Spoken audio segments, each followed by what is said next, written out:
All right. I know it's been long anticipated, and I am sorry for the delay. When these games were playing, I was kind of busy. I had Army last weekend. Just didn't really get around to recording it. But you know what? I'm doing a 2-in-1 today. So what I'm doing is I'm going to break down the final four games between myself and Matt and Tommy and Ty. And then I'm going to do like a little preview for the finals as well. Maybe run down some All-Star game stuff and just give you guys something to watch leading up into the game tomorrow. So yeah, we'll just hop right into it. I'm going to have to like remember the game as we're going through this. I have not watched this back, so I'll just be doing this off my dome for the most part. I think I wrote just like a couple notes for me to remember. Yeah, okay. So we'll just get into this. Probably not a whole lot of pausing or anything for this matchup. As I pause right there, right off the rip. Okay, so leading into this matchup, seeing the lead kind of brought this back to me. Tangrowth basically covered all my bases. It was really difficult prepping for Azelf because it hits so strong on both the special and physical sides, and anything I could have that would eat special moves died to an explosion. I brought Aegislash as a really... mostly as just like a deterrent for Azelf. Two-click explosion if he brought it. I know he brought special against me the first time we played, and it was pretty strong, being able to knock out my Clefable. So Tangrowth, being Assault Vest, was actually a really good answer with the relaxed nature, was able to live an explosion, and Knockoff was just super free against his team. I know like Weavile and Blaziken are offensive threats that he could have brought to eat knockoffs, but you know, getting rid of either Weavile's Heavy Duty Boots or Choice Band or Blaziken's Life Orb, because he loves to run that on there, it felt like Tangrowth just leading with a knockoff was going to be a really good answer. So he goes for the Flamethrower off rip, and I just go for the knockoff. And that was Choice Specs damage, so it did 55% on that first turn. I know since I knocked off the specs that I can just knock again and I'll be able to live any hit. Having Tangrowth a little low is a little scary because it's going to die to Melodic. But it has Regenerator, so I'm able to just switch out whenever. So he's running Anticipation, Ferrothorn. Maybe being able to, like... he told me he was looking for something on my team.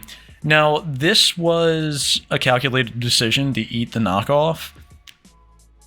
Based off of what he has on his team, only Melodic and obviously Azelf are like the special attacking threats. So I didn't think I needed the Assault Vest as much anymore since he didn't bring like a Xurkitree or something like that. And if you look at my team, nothing really wanted to eat a knockoff. Let me pull up my team paste because I don't actually remember my items super specifically. It was Life Orb, Nidoqueen, Leftovers, Necrozma, Heavy Duty Boots, Ensign, and Mandibuzz, and then Weakness Policy, Aegislash. So, going into this, I knew the knockoff was coming. There's nothing else he can really click other than maybe Stealth Rocks.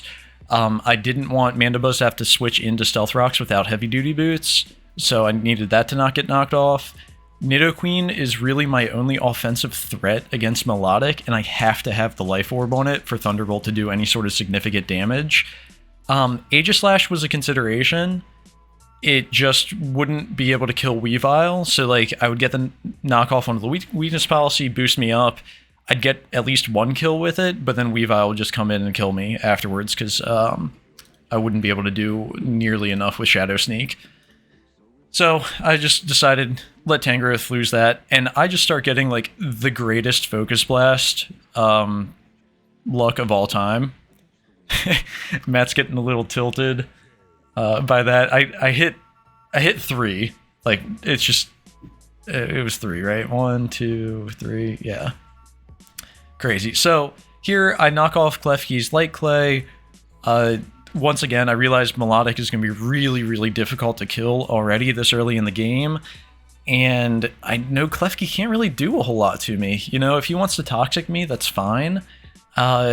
But I felt like the screens were coming out on this first turn, and I know that I always have Nidoqueen as a switch in to Klefki in the future. So he goes for the Toxic here, and I'm good to go. Now, I just have to figure out how to get around the light screen a little bit.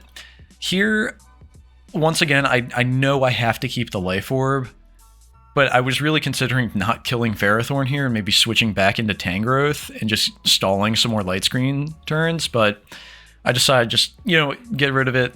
It'll make it a little easier offensively for me. So Tangrowth, this, honestly, if he hit the Dragon Tail, would have been fine with me. I was really just switching Tangrowth in as a pivot so it could eat like a Scald or something, and then I would switch back out into, you know, depending on what he clicked, but I have options at that point. Maybe Necrozma, maybe Aegislash or something. Once again, just stalling light screen here.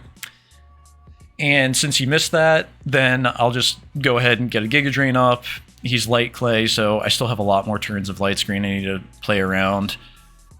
But I'm able to heal up enough, even through light screen, to like negate the toxic damage for a little bit. And he's just stalling out. It's all good with me.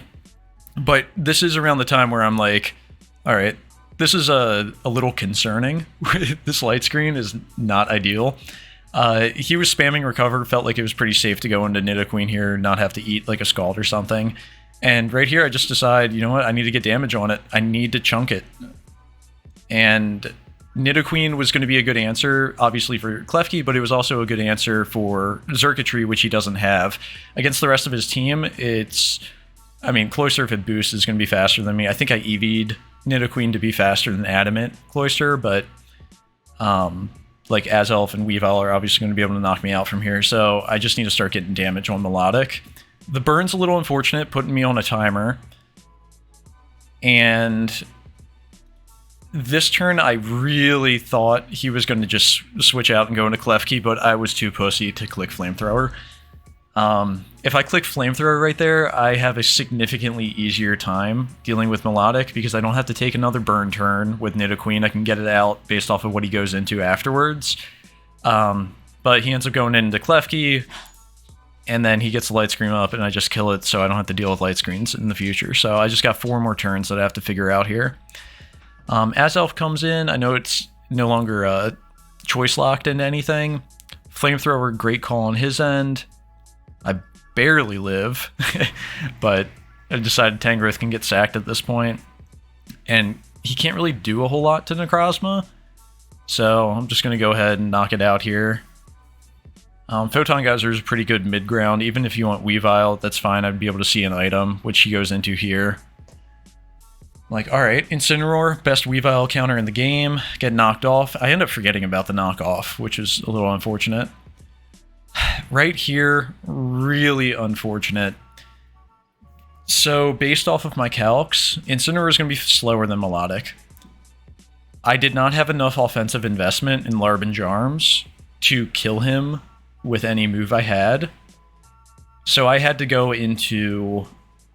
I had to double out to catch the Melodic. And I thought about this turn for a really long time. Unfortunately, I was calcing Aegislash incorrectly, and it's not going to kill from this range with Shadow Sneak.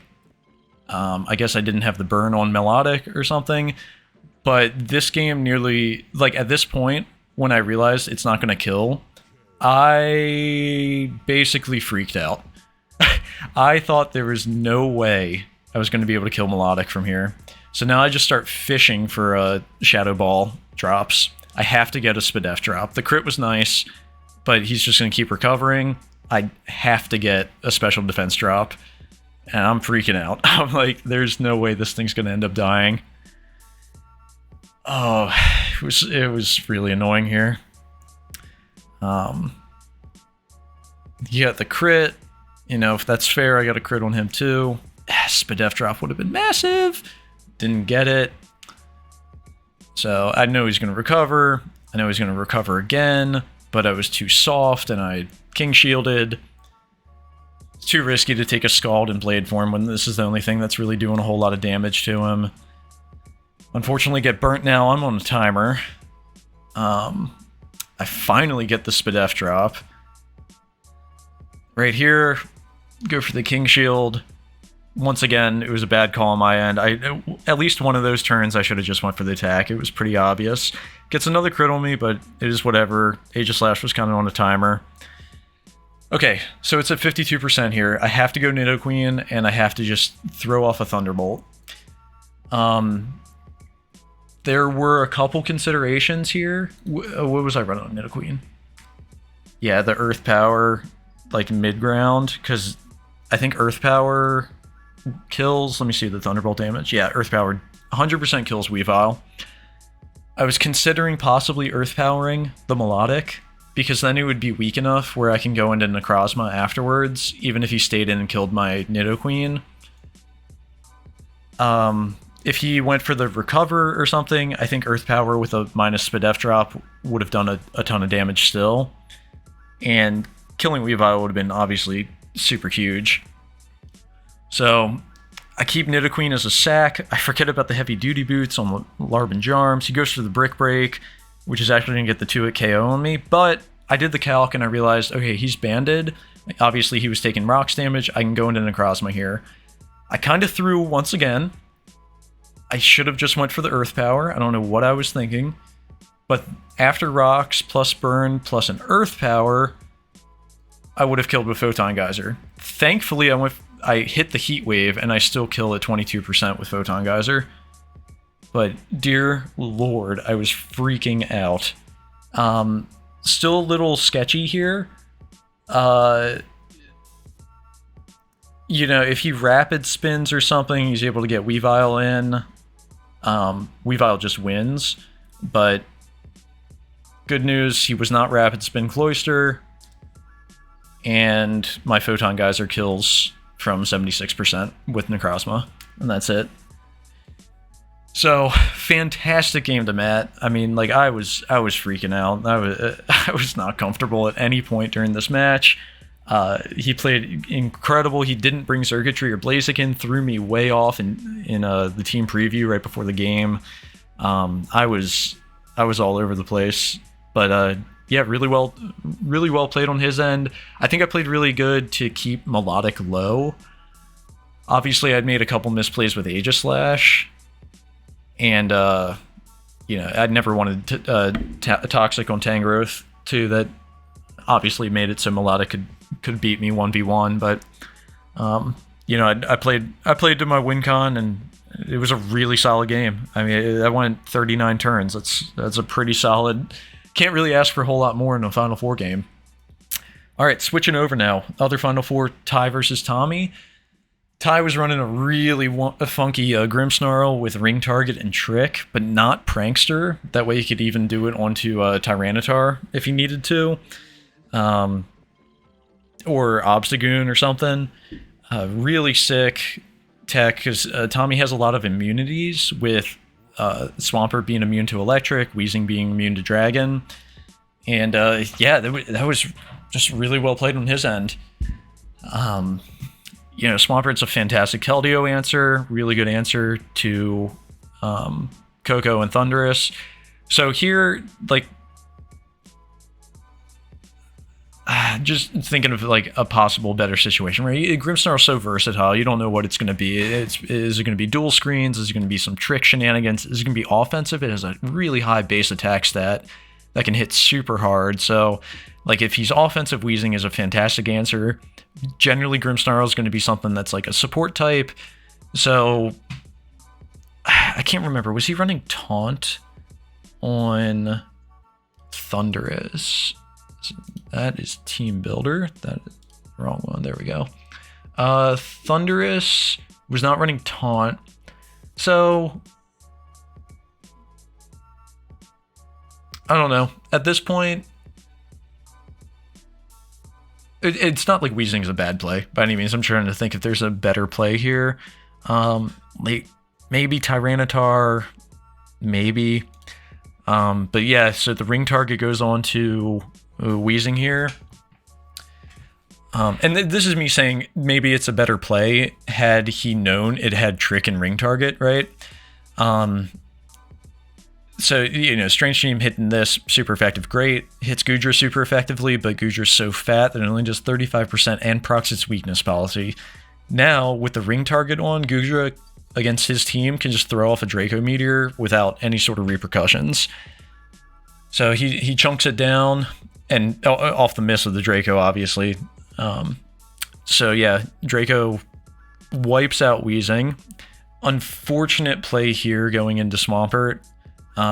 Probably, like, I mean, if I'm in Tommy's brain, right, like, I'm freaking out. I'm like, how the hell did he just kill me with a Draco Meteor on a fairy type? So, you know, not thinking straight.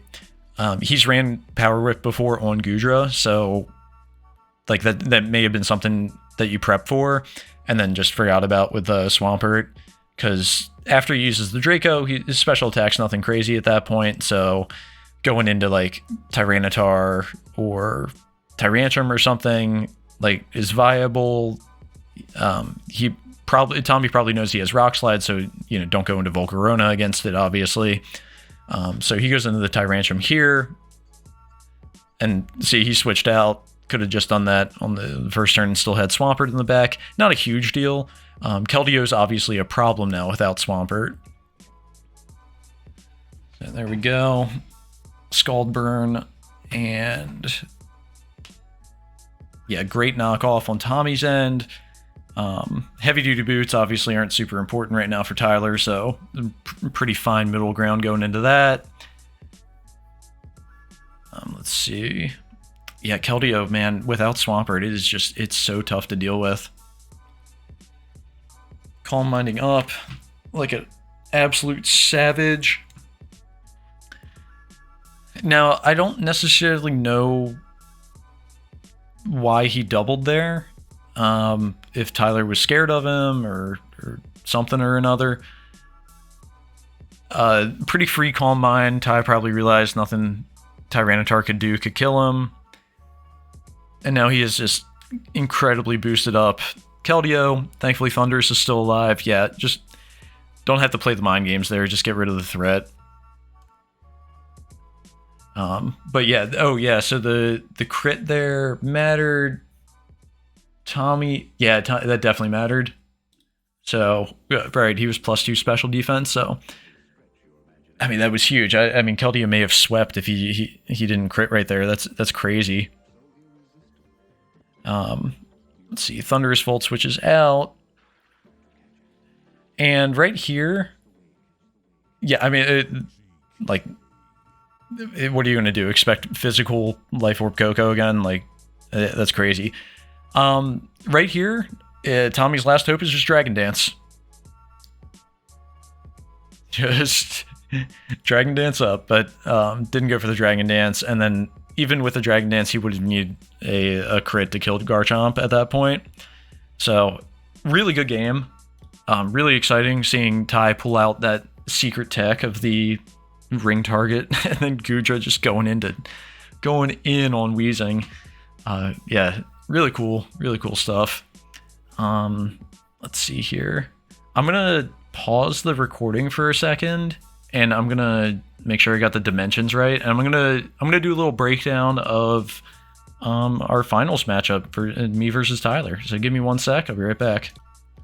Okay, we should be back here. I got the open sheets right here. All right, so this is what Tyler and I are bringing this week.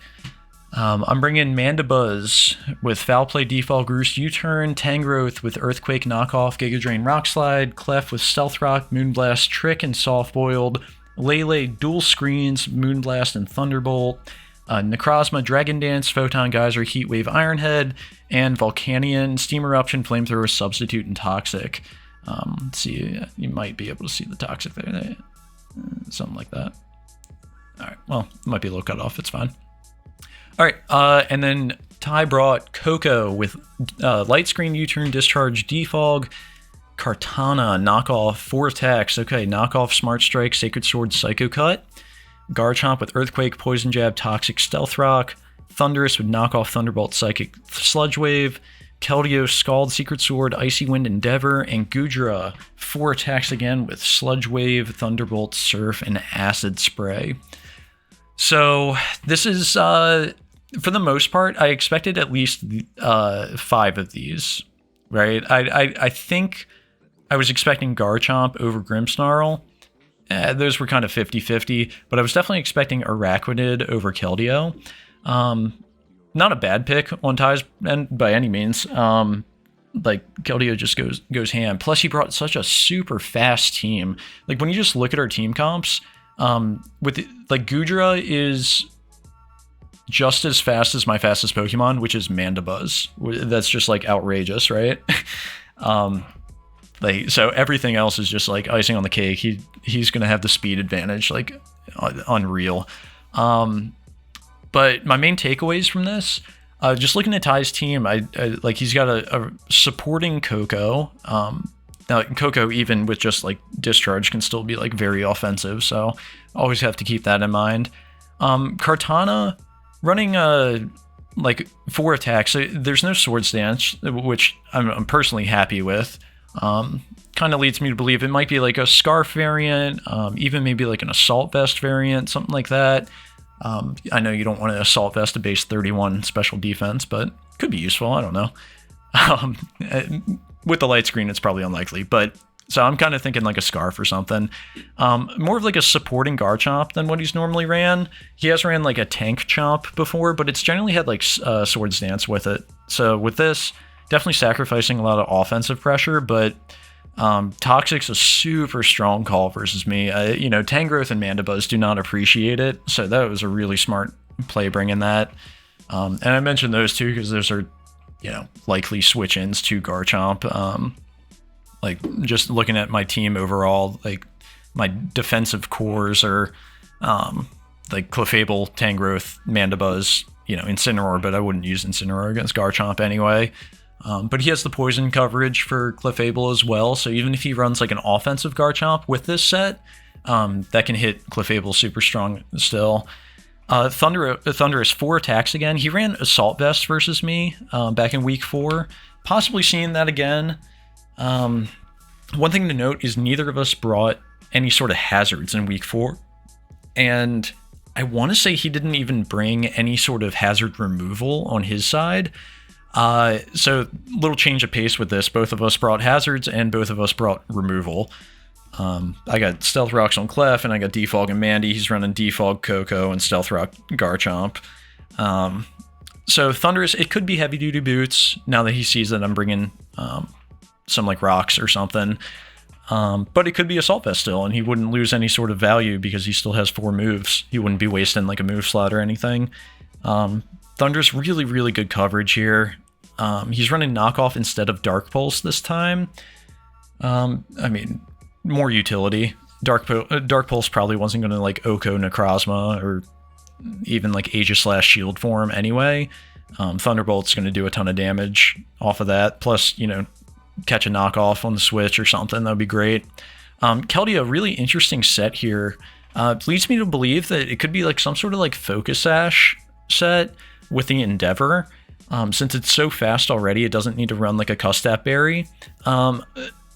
Now, with that being Focus Sash, like I'm really happy he didn't also put on Aqua Jet, run like a Fear sort of Keldeo. Fear is Focus Sash, Endeavor, Quick Attack, Rattata for those at home. If you guys know what I'm talking about, shit's scary. But yeah, he's not running like a Fear Keldeo, but the Endeavor's still interesting. I wonder if he has some sort of EV spread that he's been looking at. For like something that he thought I would bring that would bring it down really low and he'd be able to get an Endeavor off on the next turn. I don't know. I really don't know. It kind of threw me off seeing that. Icy Wind, really good utility for speed control. He's not really going to need the speed control this week, but in case he did against me, it's still useful. Let's see here. Goodra. He ran Assault Vest versus me last time. I don't really see a reason for him not to again. Like I said, I'm very specially attacking overall on my roster. So like Assault Vest Goodra is just such a good answer. It put in a lot of work against me the last time. Like I was trying to figure out a way to position around it, but it just sat on the field and it never switched out until it died. And I was like, are you good? So I don't know what ability he might run. Sap Sipper probably makes the most sense. The speed control, Gooey's not... I don't know. In my mind, like, just the way I'm looking at this, like, his team is so freaking fast. It makes like, I don't know, Sap Sipper would make the most sense just to be able to eat like a Giga Drain or something, but he's not running any sort of physical attacks, which is cool. I don't know if this is the exact same moveset that he had versus me the last time we played, but this coverage overall is really strong. Sludge Wave to hit Clef, Thunderbolt to hit Mandibuzz, Surf to hit like Incineroar, or what else do I have on my team that wouldn't appreciate a Surf? Like Talonflame even, because Goodra's so fat that it doesn't care about Talonflame. And then Acid Spray, really good utility move, because you can run Assault Vest with it still, and then basically all of your moves after you use this are going to go and do double damage. And since I don't have a Steel type on my team, he's kind of free to just click that. So I got to keep that in mind during the game. Overall with my team, I prepped pretty hard for Araquanid. Volcanion really didn't have a whole lot of purpose other than being an Araquanid answer. And that said, it's an amazing Araquanid answer. And if you look at the rest of my team, Araquanid kind of goes hard. Tangrowth resists the liquidation, but then you just leech life all the damage I do back to him, so it doesn't make a whole lot of sense. So I had to kind of bring the Volcanion. I was in between a couple sets. I was thinking about maybe like a Scarf Explosion or something goofy. Araquanid obviously resists Steam Eruption and Flamethrower because it has Water Bubble, even though it's a neutral Flamethrower, Water Bubble halves it. And then it can't get burnt by Steam Eruption as well, so I was considering Explosion, but decided on like the sub-toxic set. Gives me a little variability if I want to run like heavy duty boots or leftovers on it. I don't know. I'm interested to see what I do with Volcanion this week. I'm still kind of figuring out a plan for that right now. Tapu Lele, I really wanted dual screens again. I didn't really get to use dual screens to their max effectiveness against E in week 7. I was really working on like getting a Incineroar sweep with dual screens, but Tapu Lele with dual screens is like one of my favorite things, especially with how offensive his team is. If I'm able to like have the damage from what he's doing, or force Coco to use like defog or something and get rid of his own rocks, there's a lot of variability with that. Plus, like, now it's really tough for me to say it's a throw because like I didn't know what team he was bringing at first, so I had to prep for Skarmory, and I decided to run Thunderbolt instead of a Psychic move on Lele. Hindsight, yeah, Psyshock would have been really, really strong against him, or even Psychic. One or the other would have been totally fine for me to run, and I would have been much happier having that.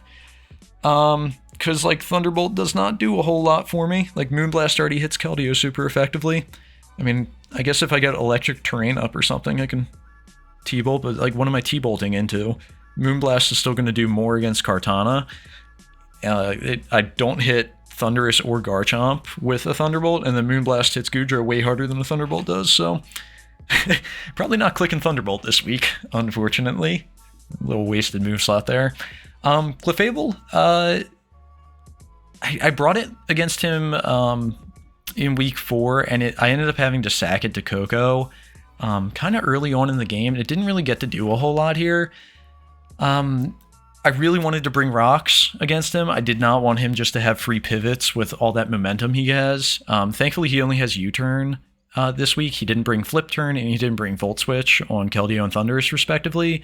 So, like, the Stealth Rocks might not be as important, but just looking at his team overall, he had so much momentum. Even like Arcanine with Teleport, if you wanted to bring that. So I'm going to obviously try to get rocks up. They're super useful in every game, but a little less so important now. Moonblast, I figured, was just going to be fine coverage. I got to switch out into Mandibuzz or Lele or Volcanion if he had Skarmory. So I wouldn't have to just like waste Moonblast into roosting up all that damage. But if he did bring Skarmory, I brought Trick here as like a potential option. If he switched into, like if he had Skarmory, maybe with Trick, I'd be able to use something that could hinder it a little bit. Maybe like an Iron Ball or something, make it lose its flying type. That would be kind of cool. Make it super slow as well. I mean, my whole team's slow, so like Iron Ball support would have been kind of nice. Maybe still run that for some of the fast stuff that he has, but Trick was mostly there for Skarmory, and just be able to like prevent it from doing like anything. Or maybe like if you had like a setup Pokemon, I'd be able to trick like Choice Specs onto Kartana, which would be kind of funny. But he's not running Swords Dance, so he wouldn't be clicking that in front of me. Can't do that. Tangrowth, I wanted to bring as a good Koko and Thundurus answer. It's not fantastic against Thundurus, like Sludge Wave hits like an absolute cannon, but it's a really, really good Keldeo answer as well. Plus knockoff spam is super strong. Just in general, like Keldeo's not running physical this week. Not that it generally does, but it's a possibility with Justified. Get the attack boost from knockoffs. So I can kind of just spam knockoff with it, which is cool. Tangrowth overall isn't doing a whole lot offensively for me. So like knockoff's gonna be like a pretty big utility overall, I'm thinking. And then Mandibuzz, you know, it's the glue of the team. It comes every week. It doesn't matter. Yeah, I love that Pokemon. I'm so happy I drafted it. It's just so solid. Really great Kartana and Garchomp answer. Have to obviously be careful with the Toxic on it because that can rack up quickly and I won't be able to check Kartana in the future. Yeah, that's pretty much it for Mandibuzz. You guys know what it does. And then Necrozma was just like a utility Pokemon for me. I figured I could make it physical or special as I needed based off of his team. And like, I don't know. I still don't know what I'm doing with it. Dragon Dance, I was like, oh, that'd be cool if I want to like boost its speed while still running special. Like I was in between Autotomize and Dragon Dance. It's the only thing I have on my team that can get fast against him. Yeah, I don't know. I got to figure out what I want to do. But I ran the same set that I did against him in week 4 with Photon Geyser, Heat Wave, and Iron Head. Iron Head was for Grimmsnarl, Heat Wave for Skarmory and Kartana, and then Photon Geyser, pretty good coverage outside of that, be able to hit really hard. Plus, if I get like Psychic Terrain up or something, Photon Geyser's coming off a pretty high stat at that point. But yeah, I don't know. There's a lot of items that Necrozma can run as well, between like Weakness Policy, Leftovers. I mean, those are like the main two that I like running on it, but maybe like a Resist Berry for like a knockoff from Thundurus or Kartana, that could be kind of cool. Maybe some sort of like white herb so I don't get acid sprayed. You know, I can get acid sprayed once, reset my stats. Yeah, I'm not really sure what I want to do with it yet, but it's very versatile. So I brought it as a utility to be able to kind of plug and play versus him as needed. But yeah, overall, I'm pretty excited about what he brought. I think it could have been worse for me, to be honest. I think Rain, like a Politoed and Araquanid combination instead of like Garchomp and Keldeo, could have been really scary. Trying to see what else. Grimmsnarl, obviously super scary. Trying to like, there's no way you can calc for somebody when they're running screens, right? Like that's why I wanted to run screens. Now he only has light screen on Koko, which obviously is still a big issue. But yeah, like trying to prep with EV spreads, and you're like, well, am I going to have screens up or am I going to be attacking into screens? It just so many mind games, and it's really hard to keep all that in track. So it'd be really interesting to see what he runs. If he runs like a light clay light screen or something, that could be really difficult to try to play around. You know, like Tangrowth, maybe I run like a physically attacking Tangrowth. That way might knock off Earthquake and Rock Slide, do more damage. I don't know. Yeah, but I like the open cheat idea. I think it gives us a lot more direction with our prep. And I feel like a lot more confident going into this game than I normally do, since it's just so blind and you see the team preview and you're like, oh shit, we're here, let's do it. So hopefully he feels the same way. We were talking the first night after we dropped it, and it was like a big, like, just like sigh of relief knowing what we're going up against, and then like quickly preceded by a bunch of anxiety of like, oh shit, how do I deal with this? But yeah, I'm so pumped for Friday. Just holy crap, that's tomorrow. Game's tomorrow night. Let's go, guys. All right. Yeah, so I'll just be a little active in the Discord tonight, getting everything organized for tomorrow. If I'll put like a couple feelers out there for like a metronome game, maybe some like specific like team games. I was talking to MJC about that a little bit. A couple ideas he was mentioning were like monotype random battles, obviously the metronome game, roulette Pokemon selection. So kind of like what he and Dodge did in week 7, where they just like random number generated what Pokemon they were bringing, and then they built a team against that. Maybe we do something like that, and we bring back like 2 players, like bust out their teams with randomly generated Pokemon. Yeah, and there's some other ideas that I'm going to kind of put out into the Discord and see if you guys are interested in or anything. But yeah, no, I'm super excited for tomorrow. I think it's gonna be really fun. Hopefully everybody else is just as gassed up about it as I am, and hopefully Tyler and I put on a good match for y'all, cap out the season a little bit. And yeah, we'll get into the next season probably a couple weeks. I don't know, 5-ish weeks or so. I want to re-tier, do a couple different styles of the draft, maybe do like a point-based system, maybe keep it with tiers but re-tier some stuff, and you're only allowed to have a certain number. Instead of 3, 3, and 3, maybe it would be like 1 of the top tier, 2 of the next tier, and then like 4 and 4 or something like that. We definitely want to like cut down the size of the teams. I think having 12 Pokemon to prep for every week is like super stressful and time consuming. So maybe even cutting it down to 10 is gonna just overall improve our quality of life in prep. I think that would be a good idea. And yeah, we'll just kind of see how we go from here. I'll talk to you guys in the Discord, and I'll catch you tomorrow. Peace.